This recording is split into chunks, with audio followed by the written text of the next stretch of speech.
"Get out!" my son yelled. Then his wife screamed, "Don't take the Porsche."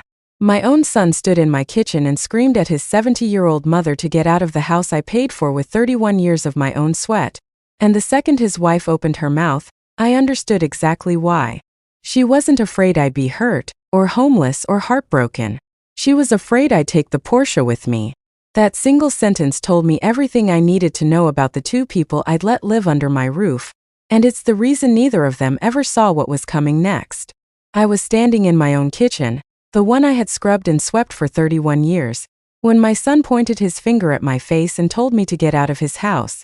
That's the moment I want to start with, because everything that came after, every phone call, every locked door, every silent drive to the courthouse, began right there with his finger an inch from my nose and his wife screaming behind him that I couldn't take the Porsche. My name is Jessica. I am 70 years old, and before I tell you how I made both of them regret every single word, I want to ask you something. If you believe family should never mistake kindness for weakness, hit that like button right now. Subscribe if you want more stories like mine, the kind where the quiet old woman turns out to be 3 steps ahead the whole time. And type in the comments where you're watching this from tonight. I read every single one, and it warms this old heart to see how far these stories travel. Let me back up, because you need to understand who I was before that finger got pointed at my face. My husband Frank and I built a life out of almost nothing. He drove a delivery truck for 26 years, and I taught 3rd grade at the same elementary school for 32. We weren't rich, not in the way people mean when they say it now. But we were careful. We paid off our house before I turned 50. We put money away every single month, even when it hurt, even when our son needed new shoes or a car for his 16th birthday. Frank used to say, "Jess, nobody's ever going to hand us anything, so we'd better hand ourselves something." And we did. When Frank passed 4 years ago, his heart just gave out one Tuesday morning while he was watering the tomatoes. I was left with a paid-off house, a modest but steady pension, and about $210,000 sitting in accounts he and I had built together for 43 years of marriage. I also inherited something else from Frank, something I didn't fully appreciate until later. His instinct. Frank never trusted things that looked too easy. And when my son Dennis and his wife Kayla showed up at my door 8 months after the funeral, smiling, carrying a casserole, telling me how worried they were about me living alone, some part of me, some quiet, careful part that Frank had built in me over 4 decades, sat up and paid attention. "Mom," Dennis said, sitting across from me at my own kitchen table, "this house is too big for one person. And with your knee the way it is, what happens if you fall? We think you should let us move in. We'll take care of everything. You won't have to worry about the yard, the bills, any of it." Now, I want to be fair here, because a lot of you watching have sons and daughters who mean well.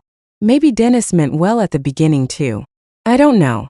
But I do know that within 3 months of them moving into my house, things started changing in ways that made the hair on my arms stand up. First, it was small. Kayla started referring to the guest room, the one Frank and I used for sewing and puzzles, as the nursery, even though there was no baby on the way. Then Dennis started bringing home mail addressed to himself at my address, mail from banks I didn't recognize. Then one evening I came downstairs for a glass of water and heard them in the kitchen, voices low, and I heard my own name, and I heard the words power of attorney, and I heard Kayla say quite clearly, "Once she signs it, we don't even need to wait." I want you to sit with that for a second. Once she signs it, we don't even need to wait. I didn't confront them that night. I want to be honest with you. I cried in my room like a child. 70 years old, and I cried into my pillow because my own son was in my kitchen talking about how long he'd have to wait for me. But by the next morning, something in me had hardened. Frank used to say I had a spine of rebar under all that softness, and that night I found it again. The next morning I made a phone call, not to Dennis, not to Kayla, but to a lawyer named Ms. Osei, whom I had met years earlier through my teachers' union when Frank and I updated our will after he retired. I told her everything. I told her about the power of attorney conversation I'd overheard. I told her about the mail, about the nursery comment, about the way Dennis had started asking me strange questions at dinner, like how much exactly was in my savings, and whether the house was still in my name alone or whether Frank had put both their names on anything before he died. Ms. Osei listened to all of it without interrupting, and when I was finished, she said something I will never forget. "Jessica, it sounds like you're dealing with people who assume you're not paying attention. The smartest thing you can do right now is let them keep thinking that." So that's exactly what I did.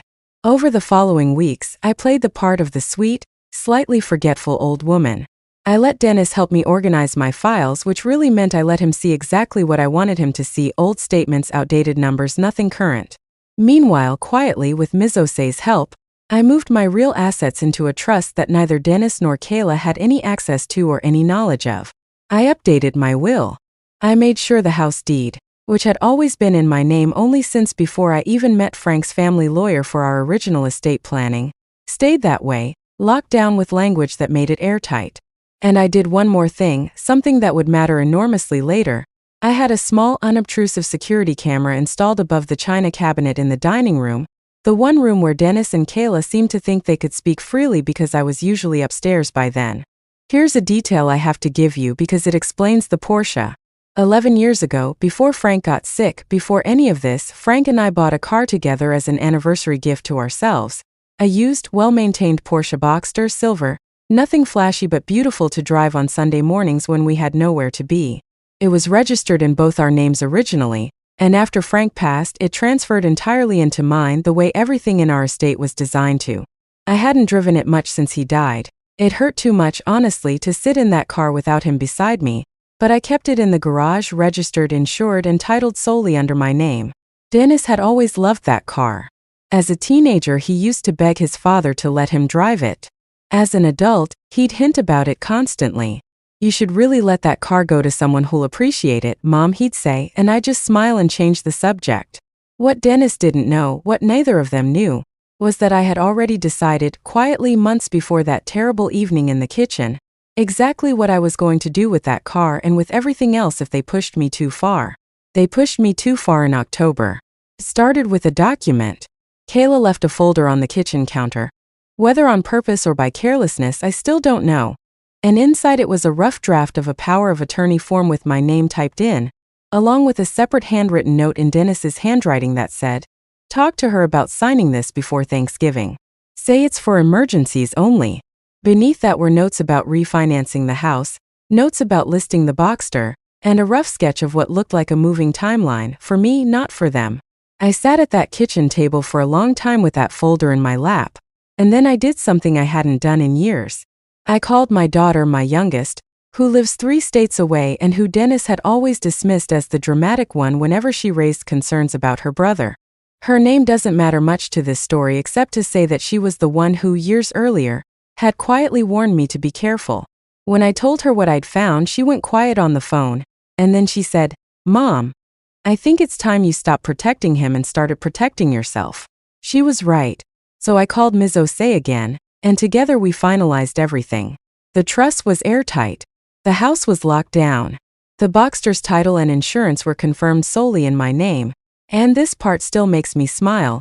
I arranged for it to be transferred quietly to my granddaughter Emma, Dennis's own niece, who had just graduated from nursing school and had exactly zero interest in ever taking advantage of her grandmother. All I had to do was wait for the right moment.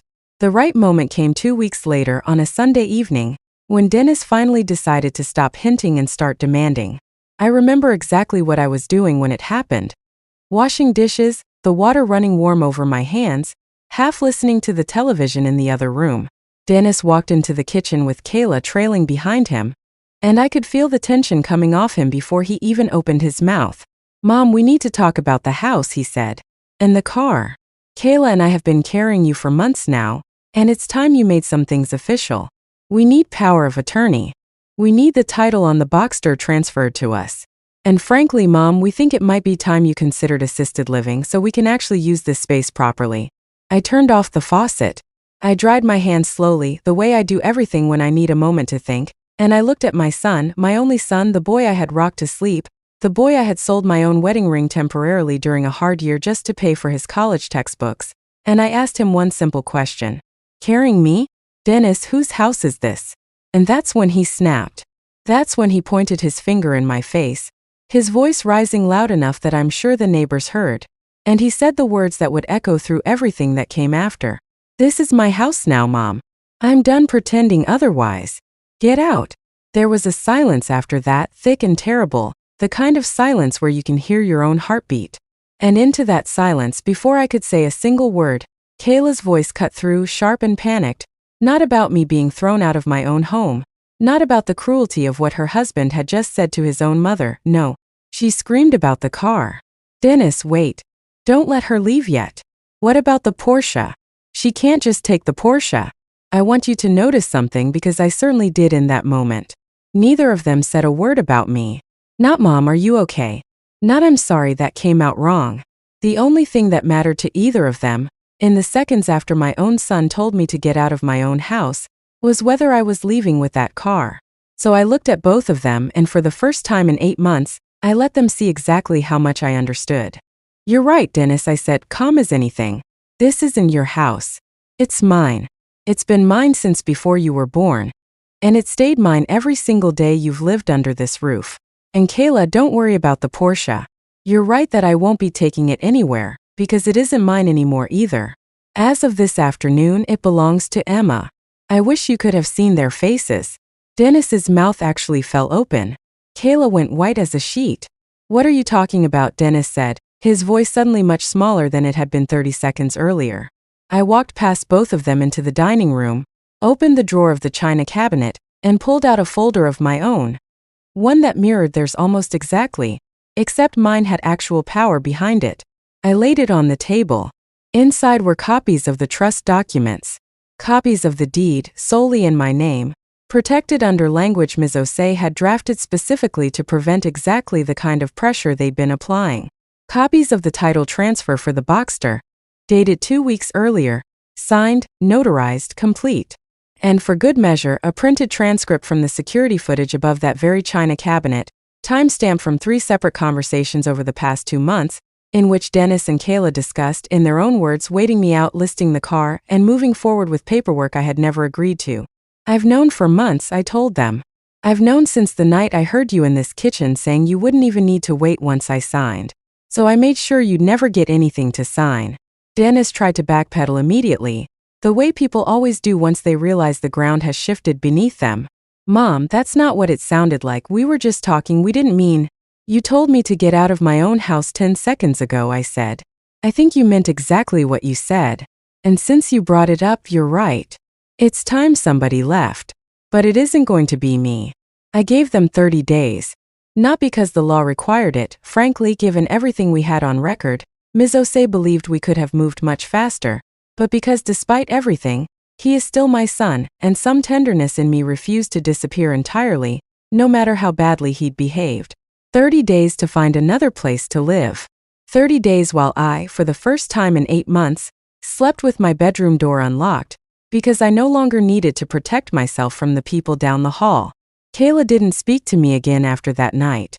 Dennis tried a handful of times, mostly angry, occasionally pleading, only once genuinely sorry or at least sounding like it.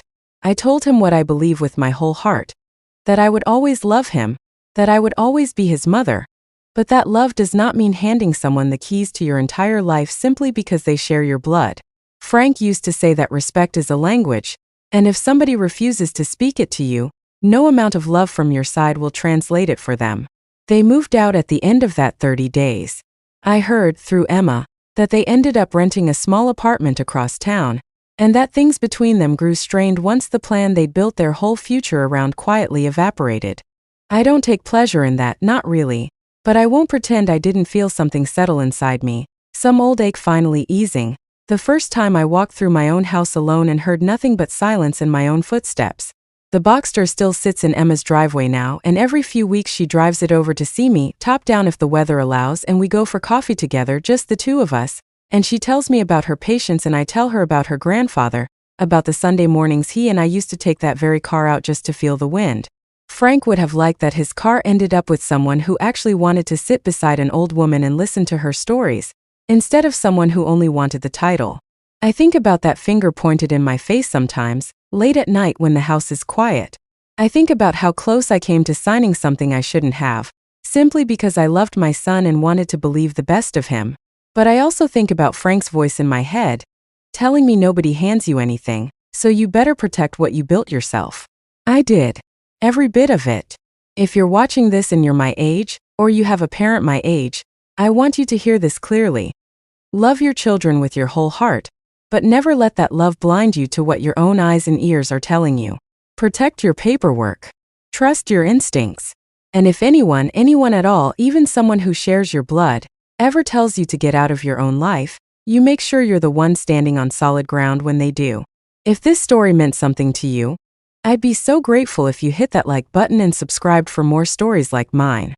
And before you go, tell me in the comments where in the world you're watching from tonight.